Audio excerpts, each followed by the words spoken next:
हरे कृष्णा कृष्ण कृष्ण हरे हरे, हरे राम राम राम हरे हरे।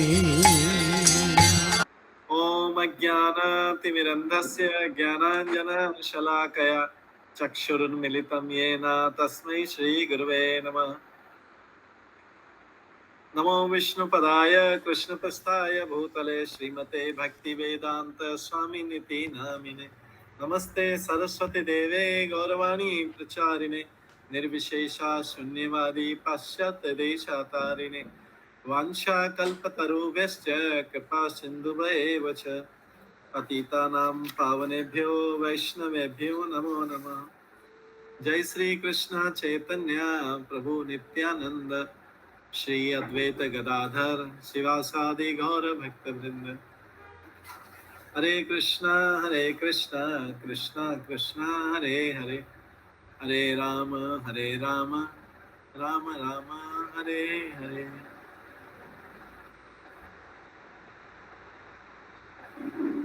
हरे कृष्णा। ओम नमो भगवते वासुदेवाय।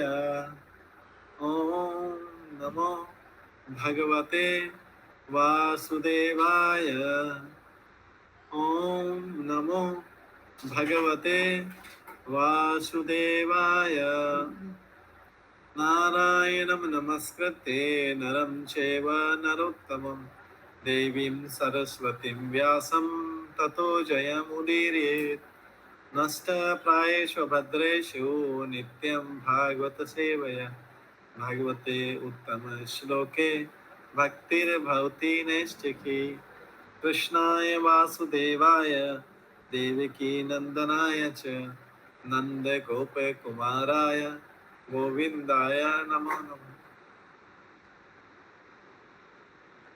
हरे कृष्णा। आज के इस श्रीमद् भागवतम क्लास में सभी भक्तों का स्वागत है।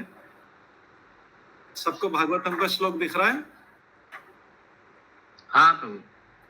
हाँ प्रभु जी दिख रहा है। कल हमने 19वें श्लोक से श्रवण किया था। 19वें श्लोक में था जिसमें शौनकादिक ऋषि लोग बोल रहे हैं कि हम उन भगवान की दिव्य लीलाओं को सुनते थकते नहीं हैं जिनका यशोगान स्तोत्रों तथा स्तुतियों से किया जाता है। उनके साथ दिव्य संबंध के लिए और भगवान की लीलाओं को सुनने में जिसने रुचि विकसित कर ली है, वे प्रतिक्षण उनकी लीलाओं का आस्वादन करते हैं। हम प्रतिक्षण भगवान की लीलाओं का आस्वादन कर पाते हैं क्या? नहीं कर पाते हैं। बीच बीच में हमारा ध्यान इधर उधर चला जाता है। लेकिन यहाँ पे जो है शौनकादिक ऋषि बोल रहे हैं कि हर क्षण वो भगवान की लीलाओं का आस्वादन करते हैं। अगर वो एक भी शब्द छूट जाए तो उनका आनंद भंग हो जाता है। ये कल हमने श्रवण किया था। आज हम उसी के आगे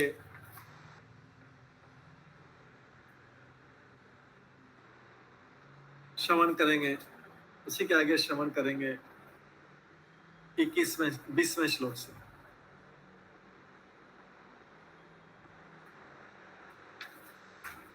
इक्कीसवें श्लोक में क्या है? सॉरी 20वें श्लोक से। तो अभी हम 20वें श्लोक पे आ जाते हैं।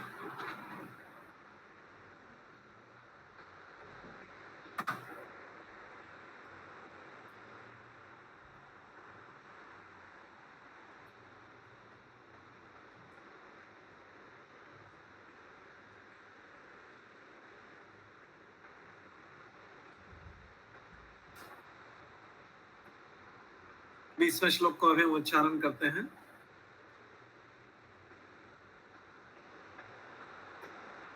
कृतवान किल कर्माणि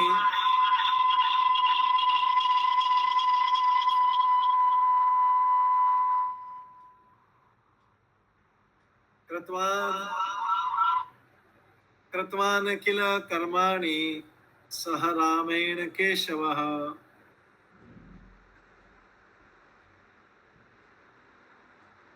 अतिमत्यानि भगवान् गूढ़ कपट मानुषः।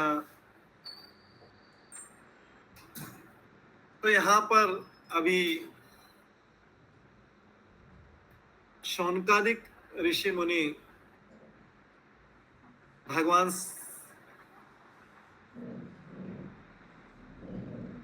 की लीलाओं के बारे में और भी श्रवण करना चाह रहे हैं। तो शौनकादिक ऋषि सूत गोस्वामी से कहते हैं कि भगवान श्री कृष्ण ने बलराम सहित मनुष्य की भांति क्रीड़ाएं की और इस प्रकार से प्रसन्न रहकर उन्होंने अनेक अलौकिक कृत्य किए। तो यहाँ पर जो है, पहले तो बोला कि हमें सारी लीलाएं सुनाई, हमें क्षण आता है।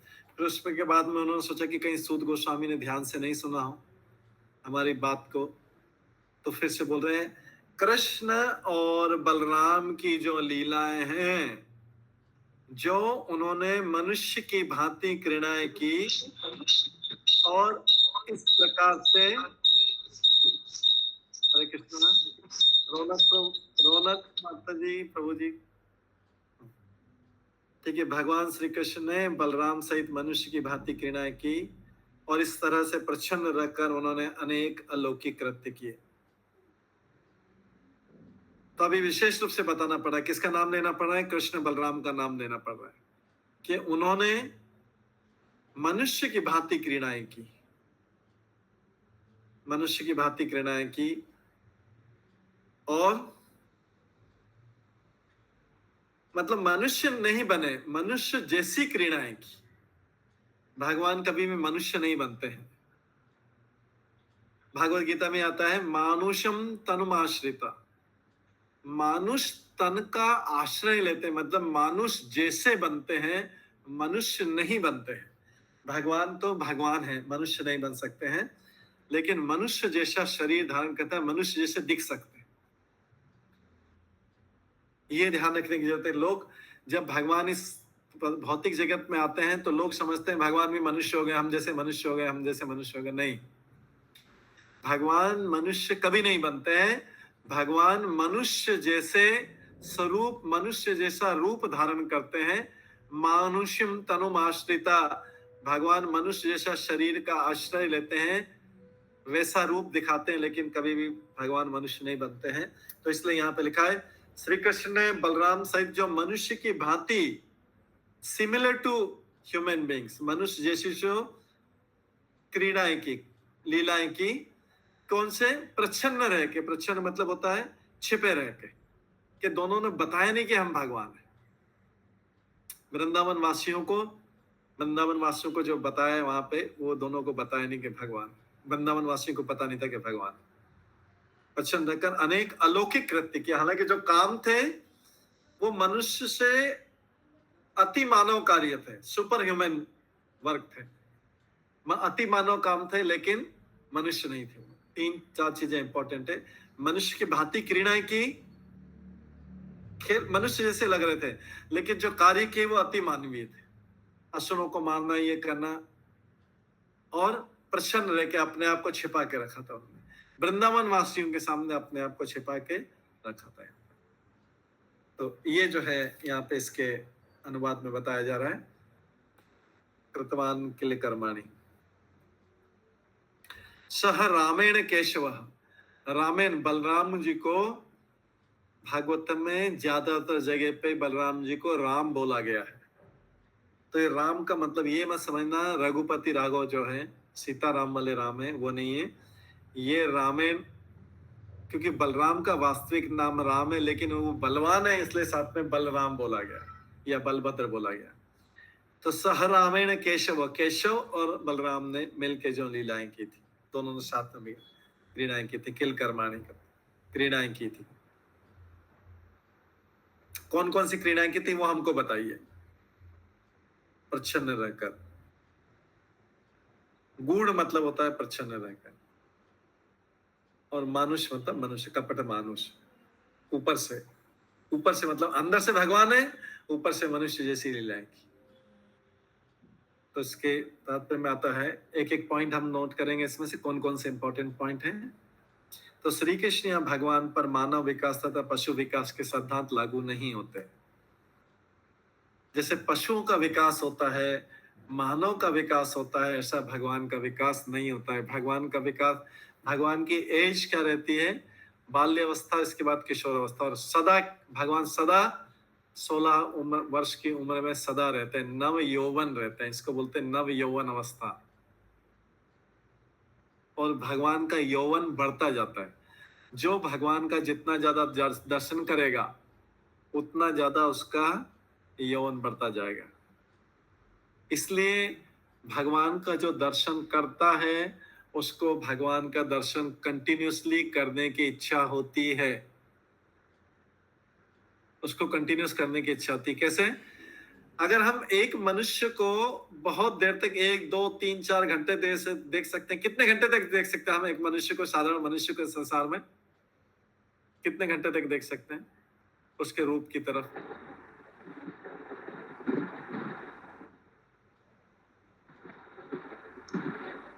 लग रहा है हाईएस्ट आधे घंटा से ज्यादा नहीं। आधा घंटे से ज्यादा नहीं। तो वो 10-15 मिनट, एक तक 10-15 मिनट तक तो देख ही नहीं पाएंगे, 5-10 से ज्यादा ही नहीं देख पाएंगे प्रभु। चलो ठीक है, मान लिया किसी को बहुत सुंदर से 2, 3, 4 घंटे देख लिया, क्योंकि उस रूप को तो बोर हो जाएंगे देख के कि भाई ये तो देख लिया ना, अभी तो अब तो देख लिया एक बार, 15 मिनट में जो देखा, आधे घंटे में भी वही दिखेगा, 1 घंटे बाद भी वही दिखेगा, 2 घंटे बाद भी वही दिखेगा। लेकिन भगवान का रूप अगर 24 घंटे भी देखा जाए तो कुछ फर्क नहीं पड़ेगा, और 24 घंटे और 24 घंटे। क्यों? क्योंकि भगवान के बारे में बोला गया नित्य नव यौवन। भगवान का रूप हर क्षण नया नया नया नया होता जाता है, इसलिए देख पाते हैं हम। ये शब्द याद रखना, ये कहीं पे प्रार्थना में आता है, श्लोक में आता है, नित्य नव यौवन, नया नया नया नया हर बार। अभी आंख थोड़ी बंद कर, एक क्षण बाद दूसरा, फिर एक उस तीसरा क्षण दूसरा, फिर उसमें नया नया नया नया भगवान का ये रूप में ये सुंदरता है। इसलिए भगवान का रूप अगर कोई 24 घंटे क्या पूरा जीवन भर भी देखता रहे तो वो जो है कभी उसको बोरिंग नहीं होगा, कभी छोड़ेगा नहीं। इसीलिए बोला गया है, शास्त्र में बोला गया है, एक आचार्य बोलते हैं कि अगर किसी को अपने घर और परिवार से बहुत आसक्ति और बहुत प्रेम है तो उसको कभी वृंदावन के केसी घाट पे यमुना के किनारे जाके कृष्ण का त्रिभंगी रूप, जिसमें मोर पंखे ऊपर और बांसुरी बजा रहे हैं, त्रिभंगी रूप में मोर पंख ऊपर बांसुरी बजा रहे हैं, और इस तरीके से जो है वो केसी घाट पे करना, उसको वो रूप नहीं देखना चाहिए, वो रूप भगवान का नहीं देखना चाहिए वृंदावन में आके, नहीं तो उसको उस रूप से आसक्ति हो जाएगा, वो व्यक्ति घर बार सब भूल जाएगा, घर परिवार सब भूल जाएगा। इसलिए जिसको घर परिवार से आसक्ति, कभी भी वृंदावन में यमुना के किनारे केसी घाट पे भगवान का त्रिभंगी रूप, बंशी बजाते हुए, मोर पंख करते हुए, ऐसा सुंदर रूप कभी देख मत लेना, आसक्ति हो जाएगी इस रूप से। इतना सुंदर रूप है, सब कुछ भूल जाएंगे, घर परिवार वाले रोते रहेंगे। फिर ये एक आचार्य से मजाक में बोलते हैं। तो ये भगवान का रूप इतना सुंदर है, इसलिए हम उनको कंटिन्यूसली देख पाते हैं। नित्य नव यौवन है। इस जगत के किसी भी पशु मनुष्य के रूप को नहीं देखते, चाहे कितना भी सुंदर होगा। इसलिए कोई भी मनुष्य जो है भगवान नहीं बन सकता है। कोई मनुष्य, अगर कोई किसी मनुष्य को भगवान नहीं मानना है, भगवान तो राम कृष्ण भगवान चैतन्य महाप्रभु के सबके भगवान के जो बारे में शास्त्रों में बताया गया, उसी को भगवान, उसी से भगवान के रूप में पहचान की जानी चाहिए। ठीक है। दूसरा है, भगवान तो जन्म से ही, जब भगवान कारागार में देवकी वसु के साथ जन्म लिया तो जन्म क्या लिया, तो पहले से ही चतुर्भुज रूप में आ गए थे। फिर देवकी ने उनसे प्रार्थना की, बोला भगवान आप द्विभुज रूप में आ जाइए, छोटे बच्चे के रूप में आ जाइए, नहीं तो सब लोग क्या बोलेंगे, चतुर्भुज बच्चे को जन्म दे दिया और ये अभी से इसके हाथ में शंख चक्र गदा पद्म में, ये तो बहुत वो हो जाएगा कि कैसे बच्चे को जन्म दे दिया। आप तो छोटे बच्चे के रूप में आ जाइए। तब जाके भगवान छोटे बच्चे के रूप में आए थे, तब जाके वासुदेवन को मथुरा से वृंदावन ले गए थे। तो इसलिए भगवान के पास ये शक्ति, कोई बता सकता है क्या? कोई अगर अपने आप को मनुष्य भगवान बोल रहा है तो क्या वो चतुर्भुज रूप में जन्म ले सकता है क्या? उसके हाथ में शंख चक्र गदा पद्म नहीं हो सकता। इसलिए जो है भगवान यहाँ पे चतुर्भुज रूप में ही प्रकट हुए थे। और उसके बाद में भगवान का वैराग्य देखो, तुरंत अपनी जन्म देने वाली माता को छोड़ के नंद यशोदा के पास चले गए, वसुदेव जी उनको ले गए, जन्म देने वाली माता को छोड़ के, उनका वैराग्य। तो ये सब भगवान की विशेषता जो और किसी में नहीं है, और किसी में नहीं। तो ये सब से क्या पता लगता है, और भगवान ने कैसे कैसे असुरों को मारा, इन सब से क्या पता लगता है? इन सब से पता लगता है जो भागवत गीता में श्लोक है, भगवान क्या बोलते हैं, जन्म कर्म दे में दिव्यम एवं यो वेति तत्वता त्यक्ता देह पुनर्जन्म नेति मामेति सर्जुना। जो मेरे जन्म और कर्म को समझ जाएगा, उनकी दिव्यता को समझ जाएगा कि मेरे जन्म कर्म, दिव्यता मतलब क्या है, डिवाइननेस मतलब क्या है, तीनों गुणों से ऊपर है उनके ये चीजें, उनका जन्म और उनके सारे क्रियाकलाप, जो सारे कर्म हैं, ये भौतिक प्रकृति के तीनों गुणों से ऊपर है। अगर 3 गुण में हो तो हमें समझ में आ सकता है, जल्दी समझ में, लेकिन तीनों गुणों से ऊपर है तो इसको बोलते हैं दिव्य, डिवाइन, आध्यात्मिक, ट्रांसेंडेंटल, ये सब शब्द हैं इसके लिए, जो तीनों गुणों से ऊपर है। तो भगवान का जन्म और भगवान का कर्म जो है दिव्य है, लेकिन भगवान बोल रहे हैं इसको जो समझ लेगा वो मेरे धाम में आ जाएगा। कितना इजी चीज बता रहे हैं, कितना सरल चीज बता रहे हैं कि जो भगवान के दिव्य जन्म, तो सबको तो समझ में आ गया होगा, जन्माष्टमी होती है और भगवान की लीलाएं होती, सबको समझ में आ गया होगा, तो दिव्य धाम जा सकते हैं। जो इसको समझ लेगा कि भगवान दिव्य जन्म कैसे लेते हैं और उनके कर्म कौन कौन से, इनको सबको समझ लेगा, तो वो भगवान के धाम में जा सकता है। इसलिए हम बार बार भागवतम क्यों पढ़ते हैं, बार बार भागवत गीता क्यों पढ़ते हैं, कि हमें किसी तरीके से भगवान के दिव्य जन्म और कर्म के बारे में समझ में आ जाए और हमें पता लग जाए कि ये पूर्ण पुरुषोत्तम भगवान हैं, उनके कर्म में उस पर श्रद्धा पूरी आ जाए, तो हम भक्ति में आगे बढ़ जाएंगे और हम भगवान के धाम जा सकते, इसलिए बार बार पढ़ते हैं। तो भगवान के, इसके बाद अगला पॉइंट है कि भगवान की दिव्य प्रकृति, भगवान की प्रकृति का वर्णन 9 स्कंद में दिया है और 10वें स्कंद में जाके उनकी लीलाओं का वर्णन है। ठीक है, पहले उनके अवतारों का और उनके भक्तों का है, उसके बाद 10वें स्कंद में जाके विशिष्ट लीलाओं का। इसलिए दिव्य प्रकृति का पहले वर्णन सुनते 9 स्कंद में, उसके बाद में 10वें स्कंद में जाएंगे उनकी विशिष्ट। तो जैसे जैसे हम ग्रंथ को अच्छी तरह पढ़ते जाते हैं तो हमें धीरे धीरे आध्यात्मिक ज्ञान, आध्यात्मिक अनुभव, साक्षात्कार होता जाता है। आज जो हमें समझ में आ रहा है, अगर इसके हम 1-2 साल बाद फिर से पढ़ेंगे तो हमें कम समझ में आएगा या ज्यादा समझ में आएगा? हमें ज्यादा समझ में आएगा, ज्यादा समझ में आएगा, क्योंकि तब तक हमारी भगवान में श्रद्धा और भगवान से संबंधित आध्यात्मिक ज्ञान और धीरे धीरे बढ़ेगा। इसलिए इसको जितनी बार पढ़ेंगे उतनी बार। इसीलिए व्यास देव जी के बारे में क्या लिखा गया है, व्यास देव जी ने सारे पुराणों को लिखने के बाद फिर नारद मुनि के कहने पर इसको फिर से लिखा अपनी परिपक्व अवस्था में। तो आज हमें जो साक्षात्कार है भगवान का, आज जो ज्ञान है, आज अगर उसको पेपर पे लिख देंगे, लेकिन अगले साल जो लिखेंगे उससे ज्यादा लिख पाएंगे या उससे कम लिख पाएंगे भगवान के बारे में? ज्यादा लिख पाएंगे प्रभु जी, पाएंगे। उसके अगले साल लिखेंगे तो उसके अगले साल लिखेंगे तो और ज्यादा लिखेंगे। जैसे जैसे आगे तो व्यास देव जी ने कब लिखा? अपने जीवन की बहुत मैच्योर अवस्था में श्रीमद् भागवतम को लिखा। तो जितना ज्ञान पुराणों को लिखने से, 18 पुराण लिखे, सब कुछ किया, उसके बाद जो लिखा परिपक्व अवस्था में, एकदम मैच्योर हो गए जब लास्ट में, तो वो उस अवस्था में उन्होंने ये इसको लिखा। इसलिए भागवतम जो है उसमें उन्होंने सारा सार लिख दिया अपने जीवन के सारे अनुभव का। हालांकि वो भगवान के अवतार थे, पहले से जानते थे, लेकिन सारा सार लिख दिया। ठीक है, तो परिपक्व अवस्था का मतलब क्या है? क्योंकि पहले पिछले श्लोकों में आया था, व्यास देव जी ने अपनी परिपक्व अवस्था मतलब फुल्ली मैच्योर्ड स्टेज। तो हम भी धीरे धीरे क्या होते जा रहे हैं, अगले साल उसके अगले परिपक्व होते जा रहे हैं, थोड़ा और मैच्योर होते जा रहे हैं। किसके बारे में? आध्यात्मिकता के बारे में। और मैच्योर और मैच्योर और मैच्योर। तो हम आज से 15-20 साल बाद कुछ लिखेंगे भगवान के बारे में तो वो और ज्यादा अच्छा होगा। उसके बाद और 10 साल बाद लिखेंगे और ज्यादा अच्छा होगा, और ज्यादा अच्छा। व्यास देव जी ने ऐसे बहुत मैच्योर स्टेज में लिखा, पूरा ज्ञान इसलिए लिखा। तो इसलिए इस ग्रंथ को जो जो पढ़ते जाते हैं हमको साक्षात्कार बढ़ता जाता है, गारंटी दे साक्षात्कार बढ़ता जाएगा, इसलिए इसको पढ़ते रहना चाहिए। और इसके बाद में भगवान को वृंदावन के निवासी, यहाँ पालिका माता जी ने हैंड रेज किया है, क्वेश्चन। हरे कृष्णा प्रभु जी, प्रणाम प्रभु जी।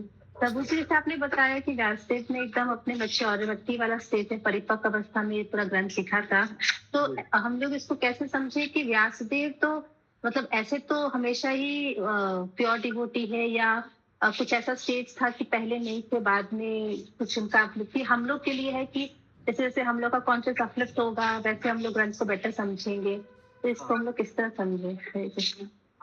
ये हमारे लिए बताया जा रहा है व्यास देव जी के अवतार के माध्यम से।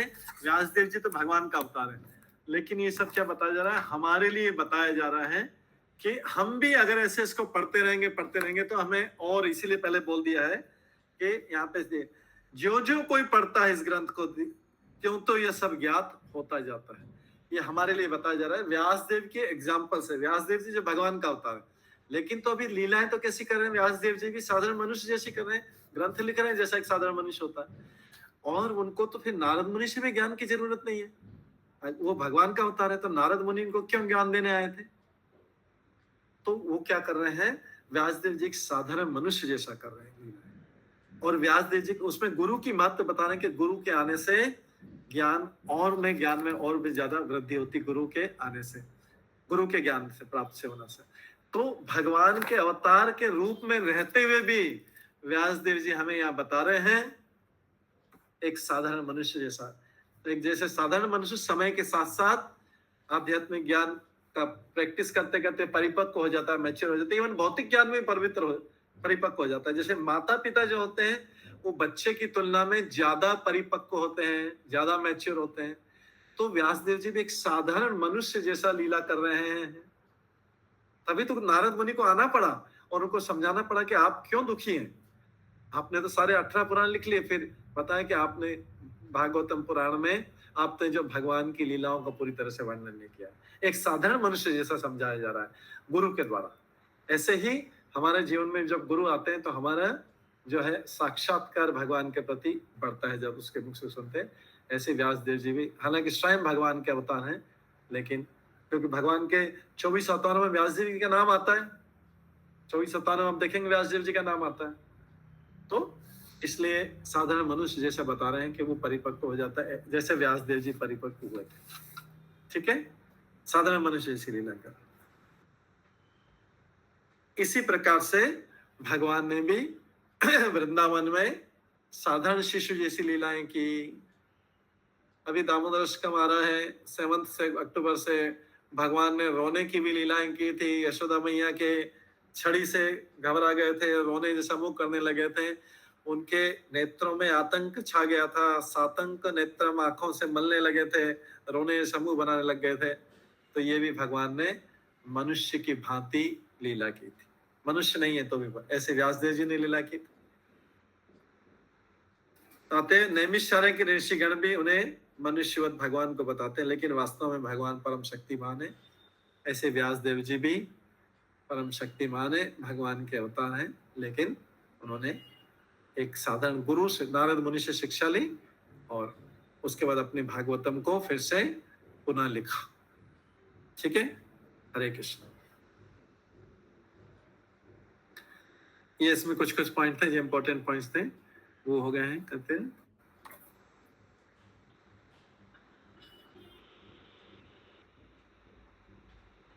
इसके बाद आगे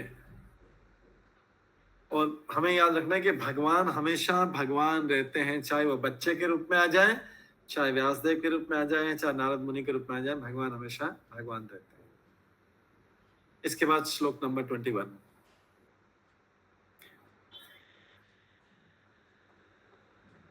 श्लोक नंबर 21 में आते हैं हम।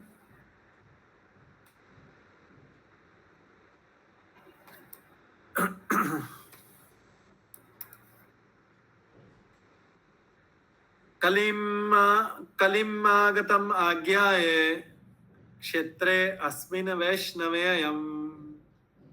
कलिमागतम आज्ञाय क्षेत्रे अस्मिन् वैष्णवे वयम्। आसीना दीर्घ सत्रेण कथायां सक्षण हरे। अब शौनकादिक ऋषि आगे क्या कर रहे हैं, यह भली भांति जानकर, अभी शौनकादिक ऋषि का ही सब कुछ चल रहा है वर्णन, अभी सूत गोस्वामी ने चालू नहीं किया है कुछ भी। यह भली भांति जानकर कि कलयुग का प्रारंभ हो चुका है, हम इस पवित्र स्थल में भगवान का दिव्य संदेश सुनने के लिए तथा इस प्रकार यज्ञ संपन्न करने के लिए दीर्घ सत्र में एकत्रित हुए हैं। अभी उन्होंने बता दिया अपना इंटेंशन कि सूत गोस्वामी आप चिंता मत करो, हम यहां पर दीर्घ सत्र लंबा बैठेंगे, चिंता मत करो, आप जल्दी मत करना, 1000 साल बैठेंगे हम यहाँ पे। जैसे अभी ये क्लास चल रही है तो मुझे 1 घंटे तक चिंता करने की जरूरत नहीं है। कितने बजे तक? 1 बजे तक चिंता करने की जरूरत नहीं, लेकिन 1 बजे के बाद मुझे चिंता करनी पड़ेगी, क्योंकि मैं आप सबका फेशियल एक्सप्रेशन देखूंगा, चेहरा देखूंगा, तो धीरे धीरे धीरे धीरे 1 बजे के बाद मुझे चिंता स्टार्ट हो जाएगी। 1 बजे के बाद क्लास नहीं चलनी चाहिए, लेकिन 1 बजे तक मुझे चिंता नहीं, क्योंकि आपको पता है कि 1 बजे तक क्लास। ऐसे ही जो है, ऐसे ही क्या किया, शौनकादिक ऋषि बोले चिंता मत करो, 1000 साल तक बैठे हुए हम, 1000 वर्ष तक बैठे हुए। इसलिए जिससे क्या है कि सूत गोस्वामी आराम से सुना है, चिंता नहीं करना, आराम से सुना है सूत गोस्वामी। तो दिव्य हम इस पवित्र स्थल में भगवान का दिव्य संदेश सुनने के लिए तथा इस प्रकार यज्ञ संपन्न करने के लिए दीर्घ सत्र में एकत्रित हुए। अब कई बार हम दामोदर अष्टमी या कहीं पे क्लास लेने जाते हैं, स्पेशली दामोदर अष्टमी में जाएंगे तो सबसे पूछते हैं कि प्रभु कितनी देर हो कथा, कितना टाइम है? तो कई लोग ज्यादा उत्साही भक्त बोल देते हैं, अरे प्रभु चिंता मत करो, 2, 3, 4, 5 घंटे भी चलेगा। लेकिन दूसरे लोगों के मुंह उतर आते हैं, दूसरे के मुंह उतर, अरे भाई हमारी तरफ से भी बोला, हमारा भी ध्यान रखो। तो हमको सबका ध्यान रखना पड़ता है। एक बोलेगा अरे प्रभु चिंता मत करो, रात को भी चलता रहेगा, कोई प्रॉब्लम नहीं, वो तो बोल देता है, लेकिन बाकी लोग नहीं बोल पाते हैं।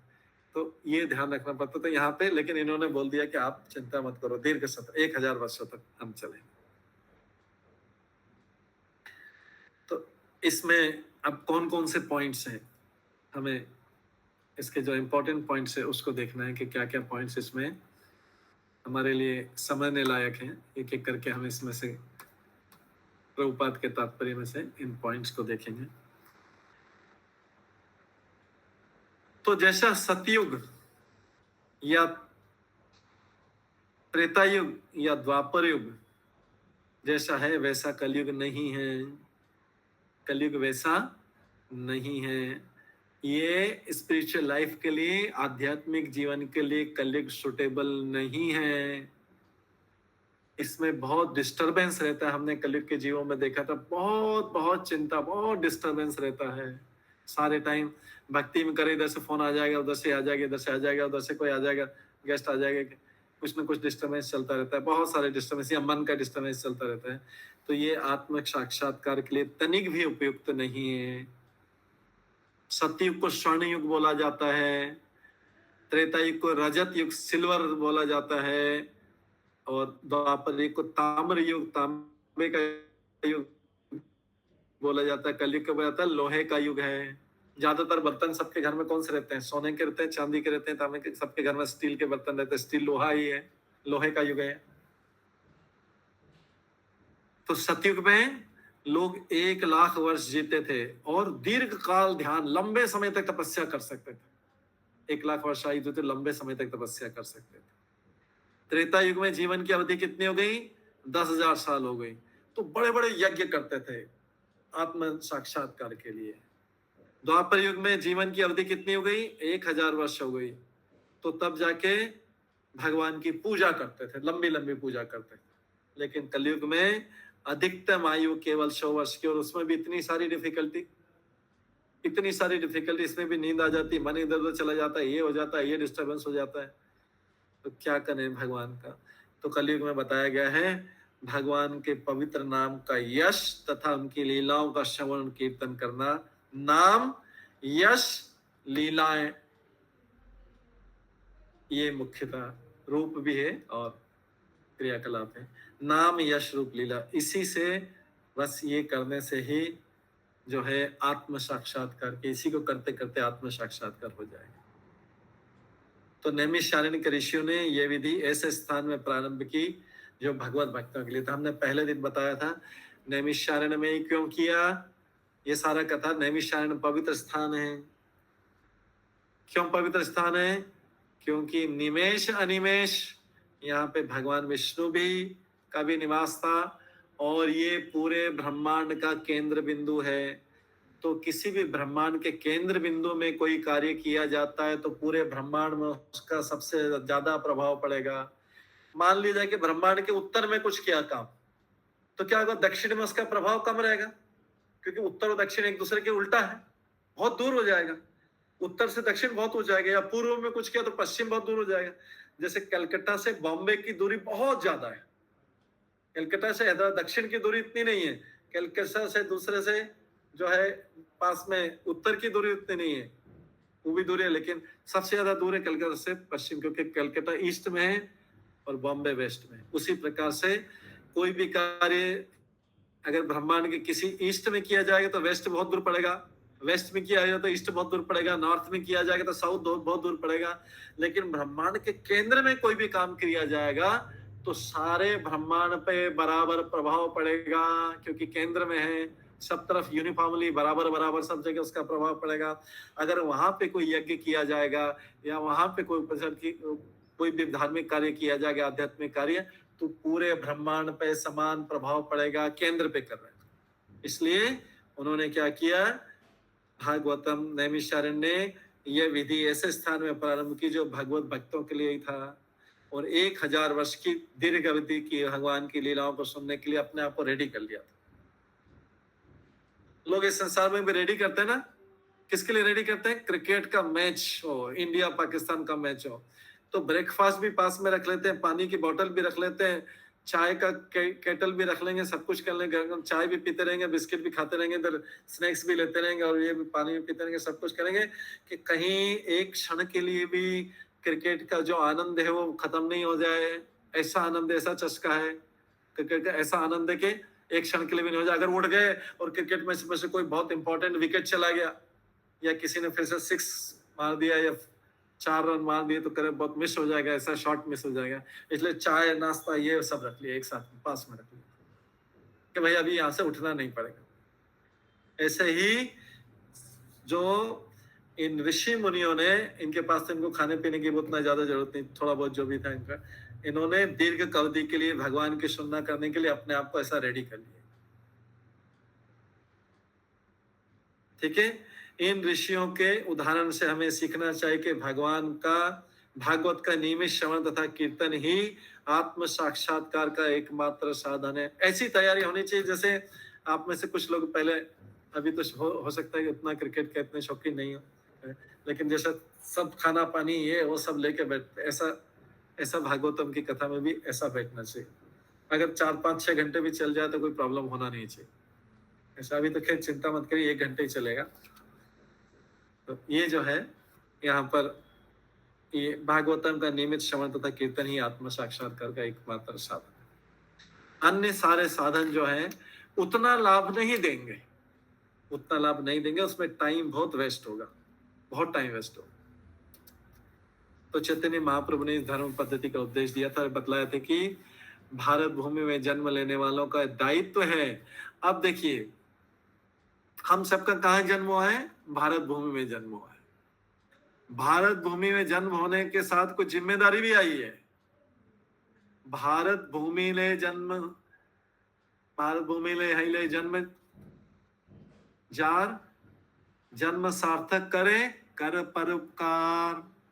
किसी को अपना जीवन सफल बनाना है तो उसको दूसरों को भी ये कृष्ण का उपदेश देना चाहिए, उसको भी कृष्ण का, भागवत गीता का और भागवतम का संदेश देना चाहिए। जैसे किसी का धनी परिवार में जन्म हो तो उसको दान दक्षिणा ज्यादा करना चाहिए, और किसी का निर्धन परिवार में जन्म हुआ तो उसको समय ज्यादा देना चाहिए। किसी का निर्धन परिवार में जन्म हो तो भगवान के लिए समय ज्यादा देना चाहिए। धनी परिवार वाला समय ज्यादा ज्यादा दे नहीं पाता तो उसको दान दक्षिणा, उसके लिए भगवान के प्रचार के लिए ज्यादा करना चाहिए। तो हर किसी का कोई ना कोई जिम्मेदारी है। कोई 3 बच्चों वाला है तो उसका ज्यादा जिम्मेदारी, 4 बच्चों वाला और ज्यादा जिम्मेदारी। उसी प्रकार से जिसका भारत भूमि पे जन्म हुआ है उसका जिम्मेदारी दूसरे देश में जन्म होने वाले लोगों से ज्यादा है, क्योंकि अच्छी जगह जन्म हुआ है, उसको पता नहीं है। भारत भूमि पे हिले जन्म जार, जन्म सार्थक करी परोपकार। हाँ, भारती जयसल माता जी हाथ हरे उठाया। कृष्णा प्रभु जी, आपका वीडियो बंद हो गया प्रभु जी। ओहो सॉरी वीडियो बंद हो गया। ठीक है, तो इसलिए इसको प्रचार, भारत भूमि के ऊपर वाले के ऊपर ज्यादा जिम्मेदारी है। लेकिन भारत भूमि वाले समझ रहे हैं, पश्चिमी देशों की तरफ देख रहे हैं कि वहां के लोग तो ऐश्वर्य कर रहे हैं, वो ऐश्वर्य नहीं कर रहे हैं, उनके पास कुछ है नहीं ऐसा काम, तो बेचारे ड्रग भी करते हैं, ड्रग भी लेते हैं, ड्रिंक भी करते कुछ ऐसा मिला नहीं उनको इंटरेस्टिंग चीज, तो क्या करेंगे? इंटरेस्टिंग चीज जिसको नहीं मिला वो क्या करता है? मोबाइल पे गेम खेलता है, टीवी पे गेम खेलता है, वीडियो गेम खेलता है, ये करता है। जिसके पास क्या टाइम कैसे पास करें? लेकिन जिसके पास बहुत बड़ा बिजनेस है, जिसके पास बहुत बड़ा जॉब है, वो क्या करेगा? उसी में बिजी रहेगा। जिसके पास कुछ काम नहीं, क्या करेगा? कुछ न कुछ फालतू चीजें करेगा, मोबाइल पे टीवी पे अपना टाइम पास करेगा। लेकिन तो इसलिए क्या अमेरिकन लोग, वेस्टर्न लोग, क्या उनके पास टाइम बहुत है, छुट्टियां भी ज्यादा रहती हैं, तो ड्रग लेंगे, ड्रिंक करेंगे और दूसरे चीजें करेंगे, इधर उधर टाइम वेस्ट करेंगे। लेकिन अच्छा बिजनेसमैन तो नहीं करता ना टाइम वेस्ट, अच्छा जॉब वाला भी नहीं करता, वो पूरा जॉब करता है अपने अच्छी तरीके से, बिजनेसमैन भी करता है, भगवान का भक्त भी टाइम वेस्ट नहीं करता है। तो इसलिए भारत भूमि में जन्म होने वालों को अपना टाइम वेस्ट नहीं करके उनकी जिम्मेदारी है कि वो दूसरों को भागवत गीता और भागवतम का संदेश का प्रचार प्रसार करें।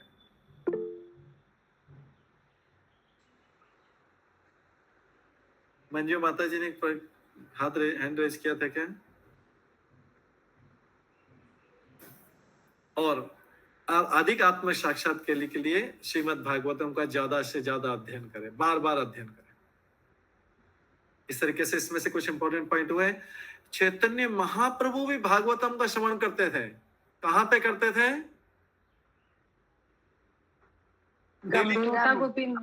टोटा करते। कौन? टोटा गोपीनाथ में गदाधर पंडित के साथ। गदाधर पंडित। कब से कब तक करते थे? टाइम बताओ।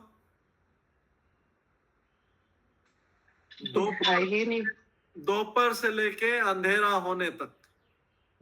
उसमें लिखा है दोपहर से, क्योंकि मॉर्निंग में तो अपना जो मंदिर जाना, जगन्नाथ मंदिर जाना, अपना सुबह का करके फिर दोपहर से, इसके बाद दोपहर से लेके अंधेरा होने तक टोटा गोपीनाथ मंदिर में गदाधर पंडित से भागवतम श्रवण करते थे। इतना समय श्रवण करते थे महाप्रभु जो भगवान होके। और उसके बाद लास्ट पॉइंट है, आत्म साक्षात्कार का अधिक प्रकाश चाहिए तो श्रीमद् भागवतम का अध्ययन करें। ठीक है, नेक्स्ट श्लोक, श्लोक नंबर 22, 22वां श्लोक। ठीक है, 22वां श्लोक पे जाते हैं।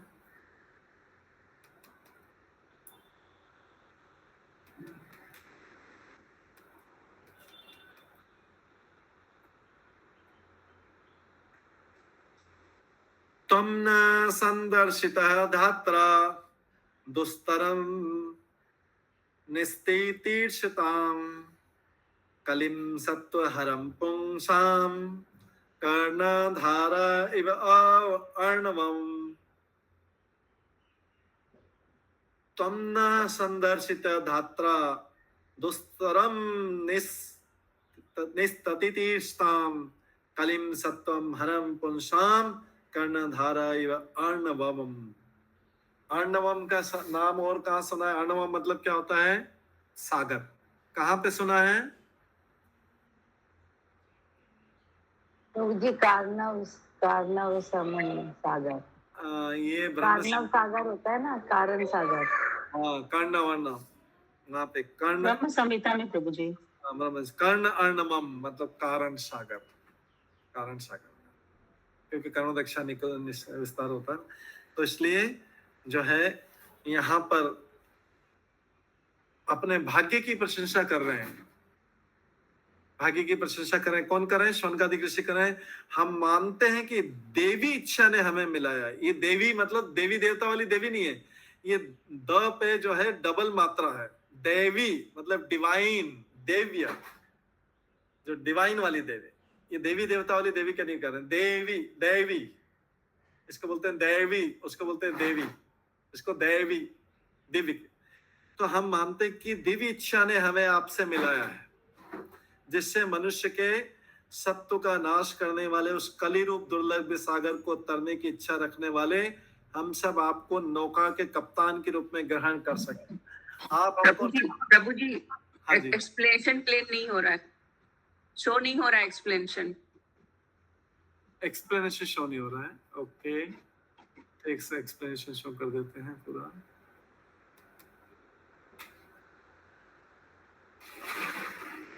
ठीक है, यस ठीक है, ठीक है, ओके। तो हम मानते हैं कि देवी इच्छा से मिला। तो हाँ, हम सब आपको नौका के कप्तान के रूप में स्वीकार करते हैं, नौका चलाने वाले कप्तान के रूप में। नौका कहाँ पे चलानी है? ये दुर्लभ सागर। दुर्लभ मतलब बहुत कठिन है जो इसको क्रॉस करना। देखिए इसके शब्द में भी दुर्लभ, लघ्य मतलब होता है, लघ्य शब्द है लांगना। हम बोलते हैं ना इसको लांग लेंगे, इसको उलांग लेंगे, इसको ऊपर से क्रॉस कर लेंगे। दुर्लभ मतलब जिसको लांगना, जिसको क्रॉस करना बहुत डिफिकल्ट है। उस सागर में नौका के जो कप्तान, आप कैप्टन है उसके, आप चलाएंगे। आप ही हमको जो है ये कली रूपी। हाँ सुमना गवांगी माता जी। प्रभु जी जैसे आपने बताया देवी मतलब अध्यात्म, दिव्य ना? दिव्य, यस, दिव्य। तो कई जगह लिखा रहता है कि देव वसात, और कई जगह लिखा रहता है विधाता। तो इस सब का मतलब यही होता है कि दिव्य देव। हाँ यस, देव वशात मतलब दिव्य, और विधाता मतलब स्पेसिफिकली अगर विधाता ही उनका मीनिंग है तो विधाता ब्रह्मा जी को बोलते हैं। क्योंकि ये विधाता शब्द और कहाँ आता है? गोपियां बोलती है कि विधाता ने बनाने, विधाता को सृष्टि बनाने नहीं आता है, इन्होंने हमें आंखों में पलकें क्यों दे दी? ये बार बार डिस्कस करें। तो विधाता शब्द ब्रह्मा जी के लिए आता है।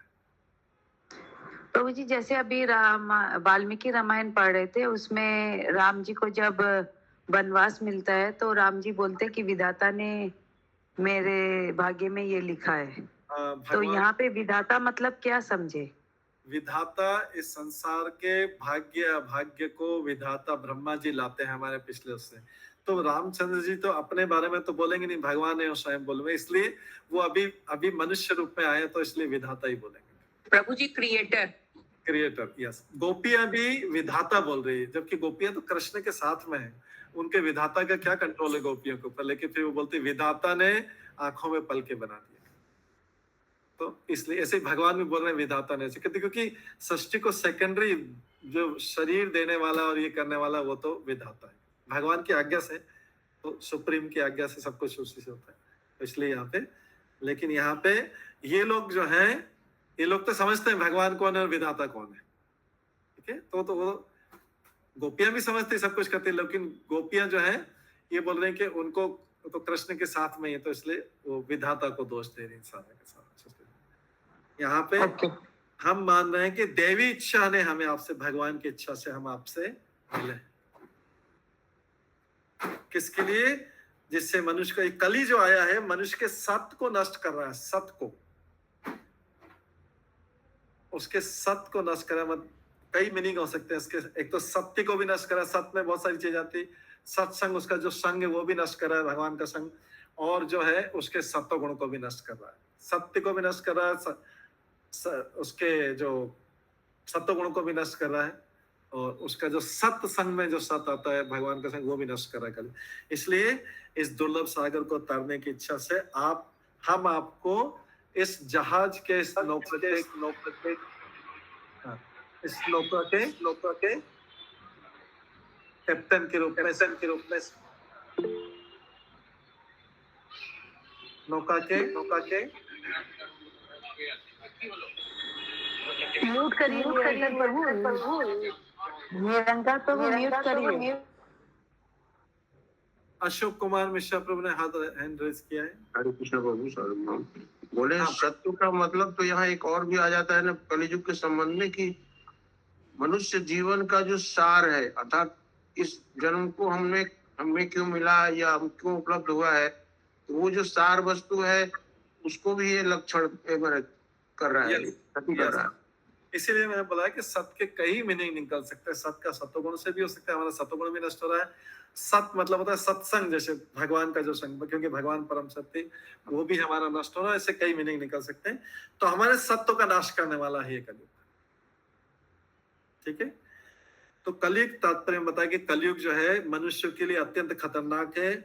ये मानव जीवन तो आत्म साक्षात्कार के निमित्त मिला है। तो पहले इसमें पहला नंबर है कि मनुष्य जीवन आत्म साक्षात्कार के नहीं मिला। ये पहली बार नहीं आ रहा है, ये बार बार आ चुका है फिर से, कि मनुष्य जीवन तो आत्म साक्षात्कार के मिला है। किंतु इस युग की करालता के कारण, इसकी युग की भयावता के कारण, करालता के कारण, भयावता के कारण लोग जीवन के लक्ष्य को भूल गए। ये बड़ा भयानक है। भयानक क्यों इसको बोला गया है? क्योंकि जैसे अगर हम किसी जंगल से जा रहे हैं, अपना सामान कुछ सोच के बिजनेस के लिए, कोई पहले जाते थे ना, पुराने टाइम में जंगल से जाते थे, यात्री जाते थे, अभी हम जाएंगे तो वहां पे ये करेंगे, ऐसा प्लान बना रहे हैं, सब कुछ कर रहे हैं, अपने परिवार के बारे में सोच रहे हैं, बच्चे के बारे में सोच रहे हैं, रात के यहाँ पे अचानक शेर आ गया तो क्या हो गया? सारा प्लान जीरो हो गया, भूल गए। सारा प्लान तुरंत भूल जाएंगे ना, एकदम जीरो हो गया सब। अरे कहाँ परिवार, क्या है, ये तो अभी कहाँ बिजनेस का प्लान, कहाँ रात को रुकेंगे, तो शेर आ गया सामने, तो यहाँ तो अभी जान सब कुछ भूल गए।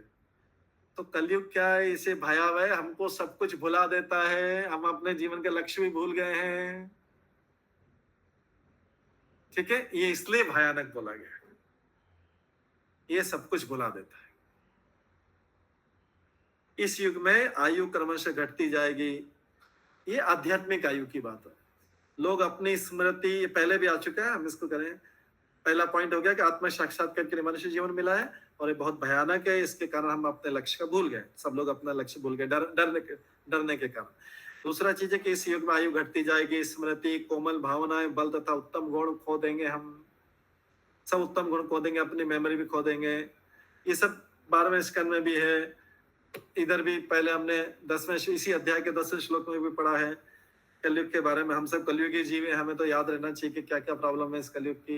ये अपना जीवन परिचय, हमारा बायोडाटा है। ये कलयुग के जीव का जो लक्षण लिखे ना, इसको देख के, नहीं तो मेरा बायोडाटा है, पूरा मेरा प्रोफाइल है, हम कलयुग के जीव। तो इसलिए अतः जो लोग इस जीवन का उपयोग आत्म साक्षात्कार में करना चाहते हैं, उनके लिए युग अत्यंत दुष्कर है, बहुत कठिन है युग। किसके लिए कठिन है? जो एंजॉय करना है, जिनको भौतिक आनंद लेना है, उनके लिए कठिन नहीं है। जिनको भक्ति करना है उनके लिए बहुत कठिन है। इतना सारा डिस्टर्बेंस है, इतना सारा डिस्टर्बेंस, याद ही नहीं रहता। आज जो पढ़ाया कल याद नहीं रहेगा, कल जो पढ़ाया परसों याद नहीं रहेगा, 1 महीने बाद तो पता ही नहीं रहेगा। और तो इसलिए ये युग कठिन है, स्पेशली जो लोग भगवान की भक्ति, आत्म साक्षात्कार करना चाहते हैं। और लोग क्या बोलते हैं, कोई भक्ति की जरूरत नहीं, आत्म साक्षात की जरूरत नहीं, कलयुग में तो आनंद करो। वो समझते नहीं कि ये एक संक्षिप्त जीवन, आत्म साक्षात्कार भक्ति का जो बड़ा रास्ता है, खाली एक जन्म का रास्ता नहीं है। जो सफल हो जाएगा उसके लिए एक ही जन्म है, लेकिन जो धीरे धीरे चल रहा है वो बड़ा करोड़ों जन्मों में से ये जो है, ये जीवन तो एक कण के समान है। अगर किसी की भक्ति पूरी नहीं हो पा रही और कई उसको लाखों जन्म लेना पड़ रहा है, तो उसमें ये जीवन कण के समान है। तो इसलिए यहाँ की और जो सब हमको जो सब कुछ पढ़ाया जा रहा है वो सब कुछ क्या है कि हमको केवल ये पढ़ाया जा रहा है कि इंद्रियों का सुख। बच्चों को शुरू से क्या बोला जाता है, बेटा क्या बनोगे, इंजीनियर बनोगे, डॉक्टर बनोगे, चार्टर्ड अकाउंटेंट बनोगे, बिजनेसमैन बनोगे, मैनेजमेंट में जाओगे, क्या बनोगे बेटा। उसको वैसा वैसा चलो वैसा ट्यूशन कराते हैं, वैसा कोचिंग कराते हैं। कोई ये पूछता है बच्चे डिवोटी बनोगे तो आपको क्या गुरुकुल में डाल दें, डिवोटी बनोगे क्या, ऐसा कोई क्वेश्चन नहीं पूछता है। ये चॉइस बच्चे को नहीं दी जाती है, ये चॉइस बच्चे को नहीं दी, सारी चॉइस दे दी जाती है, ये बनोगे ये बनोगे ये बनोगे ये बनोगे, लेकिन सबको इंद्रिय तृप्ति को उन्मुख किया जाता है। तो ये इसलिए विद्वान, अगर यहाँ पे शौनकादिक ऋषि बोलते हैं कि विद्वान थोड़ा सा भी विचारक है तो सबको वधशालाओं में भेजा जा रहा, स्लॉटर हाउस में भेजा जा रहा है।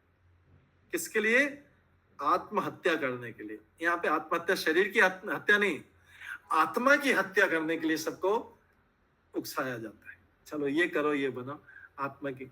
उसको ये भी तो साथ में बोलना चाहिए, बेटा इंजीनियर बनोगे, डॉक्टर बनोगे, ये बनोगे, डिवोटी बनोगे क्या, भक्त बनोगे, ऐसा पूछा जाता? ऐसा कोई नहीं पूछता कि भक्त भी बनोगे।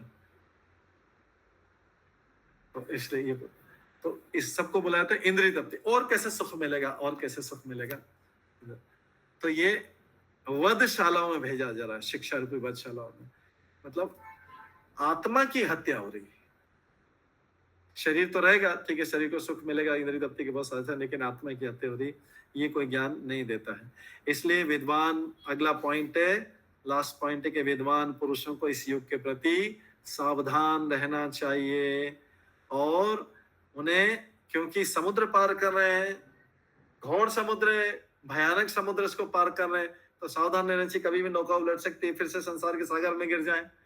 कोई भक्ति के मार्ग में आगे बढ़ रहा है, नौका में बैठ गया, सोचेगा कि अभी तो मैं नौका में बैठ गया, अभी तो भक्ति के, अब तो चलूंगा, लेकिन बीच में तूफान आए और नौका पलट जाए, तो फिर से किस भाव सागर में, कलयुग के इस दुर्लभ सागर में, भाव सागर में, बहुत फिर से भौतिक जगत में गिर जाएगा, फिर सारी भक्ति भूल जाएगा और फिर से संसार में लग जाएगा। ऐसा होता है कई बार, कोई भक्ति में मार्ग में आगे बढ़ते बढ़ते फिर से नीचे गिर पड़ता है वापस। कई बार नौका उलट जाती है, नदी में जाते थे, नौका उलटने का मतलब है कि फिर से वो भौतिक संसार में गिर गया है। इसलिए हमें सूत गोस्वामी या उनके प्रामाणिक प्रतिनिधि, हम उसी परंपरा में सुन रहे हैं, उसको अपनी नाव का कैप्टन बना लेना चाहिए। और नाव क्या है, वो नाव क्या है, श्रीमद् भागवतम है, भगवद गीता, हरे कृष्ण। नाव क्या है, श्रीमद् भागवतम, वो नाव है। सागर क्या है, कलयुग का ये भाव सागर है, कलयुग का ये सागर है, भौतिक संसार भाव सागर के समान है, नाव भागवतम है। और उसका कैप्टन कौन है, सूत गोस्वामी, या उस परंपरा में जो लोग आ रहे हैं वो है। तो इसलिए नाव को पकड़े रखना है, नाव में बैठे रहना। नाव श्रीमद् भागवतम, भागवत गीता के रूप में भगवान कृष्ण का संदेश। इस तरीके से ये 22वां श्लोक हुआ। अब इस अध्याय का लास्ट श्लोक, इस अध्याय का लास्ट श्लोक है 23वां श्लोक, और साथ में ये छठे प्रश्न का उत्तर भी है। कितने प्रश्न पूछे गए थे, 6 प्रश्न पूछे गए थे मुनियों। छठे प्रश्न का प्रश्न भी इसमें है और तात्पर्य में उत्तर भी दे दिया। वैसे हम अभी पहले प्रश्न देख रहे हैं खाली, तो ये छठा प्रश्न भी इसमें है। ये 23वां श्लोक है, इस अध्याय का लास्ट श्लोक। इसको पढ़ते हैं हम, 23वें श्लोक को पढ़ते हैं। छठा प्रश्न में इसमें मिल जाएगा। छठा प्रश्न किसी को याद है क्या था? हरे कृष्णा, भगवान धर्म ने लीलाओं के बारे में नहीं, भगवान के जाने के बाद धर्म ने किसकी शरण ग्रहण की? भगवान के जाने, यस गुड, भगवान के जाने के बाद में धर्म ने किसका आश्रय लिया? क्योंकि जैसे जब भगवान थे तो भगवान का आश्रय ले रहे थे, अब भगवान के जाने के बाद, अप्रकट होने के बाद धर्म ने किसका आश्रय लिया? भगवान तो धर्म की स्थापना के लिए आते हैं, तो अपने पीछे कुछ तो छोड़ गए होंगे। तो भगवान क्या छोड़ गए हैं? अपने अवतार के रूप में श्रीमद् भागवतम को छोड़ गए। हमने पहले दिन सुना था कि श्रीमद् भागवतम भगवान का अवतार है। तो अभी देखते हैं, ये प्रश्न पूछते हैं। ब्रूहि योगेश्वरे कृष्णे ब्रह्मणे धर्म वर्मणि स्वाम काष्ठाम अधुना उपेते धर्म कम शरणम गतः। अभी ये सब कौन बोल रहे हैं? सारे श्लोक शौनकादिक ऋषि बोल रहे हैं। 88,000 ऋषि की तरफ से उनका एक मॉनिटर है, जैसे क्लास मॉनिटर होता है, उनका प्रतिनिधि शौनक ऋषि है, जो 88,000 ऋषियों के प्रतिनिधि, वो सारे प्रश्न पूछ रहे हैं विशुद्ध गोस्वामी से, वो बात सबकी तरफ से। तो क्या बोल रहे हैं? वो बोल रहे हैं चूंकि परम सत्य, हमने परम सत्य शब्द कब सुना था? अभी तक में इन जितने, जब से भागवतम स्टार्ट हुई 25 सितंबर से, कब सुना था? पहले क्वेश्चन। सत्यम परम धीमहि, मैं उस परम सत्य का ध्यान करता हूं। पहले कैंटो का फर्स्ट चैप्टर का फर्स्ट श्लोक, परम सत्यम परम धीमहि, मैं उस परम सत्य का ध्यान। तो परम सत्य, उनका नाम योगेश्वर भी है और श्री कृष्ण भी है। जब परम सत्य योगेश्वर श्री कृष्ण अपने निज धाम के लिए प्रयाण कर चुके, यहाँ से डिपार्चर हुआ, प्रस्थान किया, तो अतः हमें कृपा करके हमें बताइए कि अब धर्म ने किसका आश्रय लिया। ये छठा प्रश्न। तो इसमें से कौन कौन से एक दो इंपॉर्टेंट पॉइंट है। धर्म ने किसका आश्रय लिया? धर्म को भगवान के अलावा धर्म किसने बनाया? भगवान ने बनाया। आगे आएगा श्लोक में, धर्मम तो साक्षात भागवत प्रणीत। जो भगवान बोलते हैं वही धर्म है, जो भगवान बोलते हैं वही धर्म है। अगर भगवान नहीं मारने का बोलते हैं, अहिंसा करने का बोलता है, तो हम अहिंसा करेंगे। लेकिन भगवान हिंसा करने का बोलता है तो हम क्या करेंगे? अहिंसा करेंगे या हिंसा करेंगे? हिंसा करेंगे। हिंसा करेंगे, क्योंकि भगवान नहीं, अभी अहिंसा नहीं। अभी भगवान ने बोल दिया हिंसा करना है, तो हम हिंसा करेंगे। जो भगवान बोलते हैं वही धर्म है। भगवान ने अर्जुन को क्या बोला? हिंसा करो, मतलब इनको मारो। किसको मारो? कौरवों को मारो, इसलिए अर्जुन को मारना।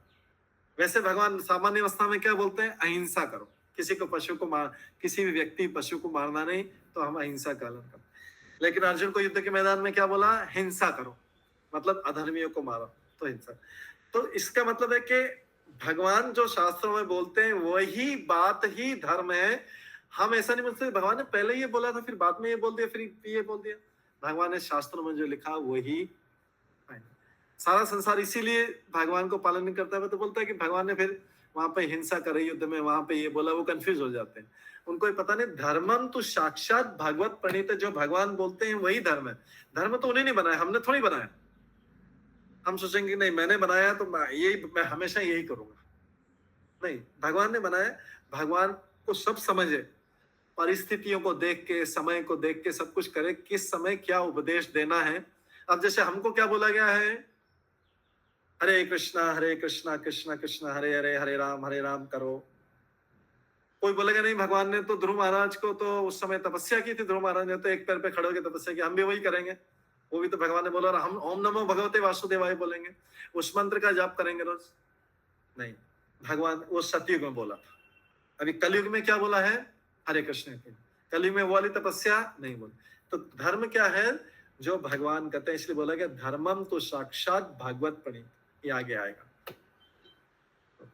इसलिए धर्म मूल रूप से साक्षात भगवान द्वारा स्थापित आचार संहिता है। पहला पॉइंट। जब जब धर्म के सिद्धांतों का दुरुपयोग होता है तो भगवान स्वयं तो उत्तरित होते हैं, भागवत गीता में बताया गया। तो यहाँ पे नैमिषारण्य के ऋषि मुनि इसी सिद्धांत के विषय में पूछ रहे हैं। और दूसरा, इसका उत्तर भी मिल गया। इसमें दूसरा पॉइंट है, इसमें शॉर्ट के लिए, हालांकि और उत्तर देंगे, फिर से यहाँ पे भी दे दिया। श्रीमद् भागवतम भगवान की दिव्य वाणी का स्वरूप है। इस प्रकार यह दिव्य ज्ञान एवं धर्म का पूर्ण स्वरूप है, और सब ऋषि मुनि ने इसी का आश्रय लिया है। तो ये 6 प्रश्न हो गए। इन सारे 23 श्लोकों में ये सारे 6 प्रश्न पूछ लिए। पहले 3 श्लोक तो मंगलाचरण में चले गए, और ये 6 बाकी श्लोक जो है 6 प्रश्न। इन 6 प्रश्नों के उत्तर जो हैं शॉर्ट में मिलेंगे चैप्टर 2 और चैप्टर 3 में। आगे जो हम चैप्टर स्टार्ट करेंगे कल से, उसमें मिलेंगे चैप्टर 2 और चैप्टर 3 में। चैप्टर 2 में 4 क्वेश्चन के आंसर मिलेंगे, और चैप्टर 3 में 2 क्वेश्चन के, इसलिए 6 क्वेश्चन के आंसर शॉर्ट में मिलेंगे। वैसे तो पूरा भागवत में 1 क्वेश्चन का आंसर। तो 6 चैप्टर को, 6 क्वेश्चन को फिर से रिवाइज कर लेते हैं। जन कल्याण का श्रेष्ठ साधन क्या है? कलयुग में अल्टीमेट सर्वश्रेष्ठ जन कल्याण का सर्वश्रेष्ठ साधन क्या है? दूसरा, सारे शास्त्रों का सार क्या है? तीसरा, पूर्ण पुरुषोत्तम भगवान ने देवकी के गर्भ से वसुदेव के यहाँ जन्म क्यों लिया? चौथा प्रश्न, हमें भगवान की सृष्टि से रचना संबंधित सारे अवतारों का वर्णन कीजिए और उनके कार्यों का वर्णन कीजिए। किससे? सृष्टि से संबंधित अवतारों का वर्णन, क्रिएशन से, इसमें पुरुष अवतार आ जाए। पांचवा प्रश्न, हमें भगवान की सारी लीला अवतारों का और लीलाओं का वर्णन कीजिए। और छठा प्रश्न जो अभी हमने पढ़ा कि भगवान के अप्रकट होने के बाद में धर्म ने किसका आश्रय लिया था? ये 6 प्रश्न हो गए। ये अध्याय खत्म होता है। इसके उत्तर जो है हम आगे 2nd 3rd चैप्टर में पढ़ेंगे शॉर्ट में, और बाकी विस्तृत तो पूरा ही चलता रहेगा, पूरा भागवती में विस्तृत में। दूसरे में 4 आंसर मिलेंगे, तीसरे में 6 आंसर मिलेंगे।